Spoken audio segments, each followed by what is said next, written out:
Hello guys, మీలో చాలామంది మీ hair చాలా బాగుంటుంది, మీరు హెయిర్కి ఏ ఆయిల్ యూస్ చేస్తారని అడుగుతూ ఉంటారు కదా. నేను ఈ ఆయిల్ని 2 months నుంచి యూస్ చేస్తున్నా.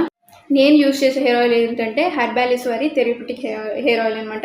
ఇది completely organic, no chemicals add, no parabens free అనమాట. ఇది కంప్లీట్లీ ఆర్గానిక్ 27 హెర్బ్స్తో మనకు చేసి ఇచ్చారు. మన పూర్వీకులు, మన పెద్దవాళ్ళు ఎలా అయితే నేచర్ క్లోజ్గా ఉండేవాళ్ళు, సో మనల్ని నేచర్కి క్లోజ్గా ఉంచుతుంది హెర్బాలిస్. అండ్ మీకు డాండ్రఫ్ ఉన్న, హెయిర్ ఫాల్ ఉన్న, గ్రే హెయిర్ ఉన్న, హెయిర్ థిన్ ఏది ఉన్నా కానీ మీకు ఇది స్కాల్ప్ నుంచి నరిష్ చేసి మీకు రూట్స్ చాలా గట్టిపరిచి మీకు మంచి హెయిర్ని ఇస్తుంది. అండ్ నాకు కూడా చూడండి బేబీ హెయిర్ వస్తుంది. అండ్ నా హెయిర్ కూడా చాలా లాంగ్గా ఉంటుంది, మీరు గమనించే ఉంటారు. ఇది మీరు వీక్లో 3 to 4 times అప్లై చేసుకోవాలి. అండ్ ఆయిలింగ్ ఇష్టం లేని వాళ్ళు నైట్ అప్లై చేసుకొని మార్నింగ్ హెయిర్ వాష్ చేసుకోవచ్చు. మంచి రిజల్ట్స్ కనబడతాయి 3 to 4 weeks తర్వాత. మీరు చూడండి, వీళ్ళ నెంబర్ నేను కింద ప్రొవైడ్ చేస్తాను, వెళ్ళి చెక్అవుట్ చేయండి, యూజ్ చేయండి గైస్. మహా అయితే జుట్టు ఎక్కువ పెరుగుతుంది.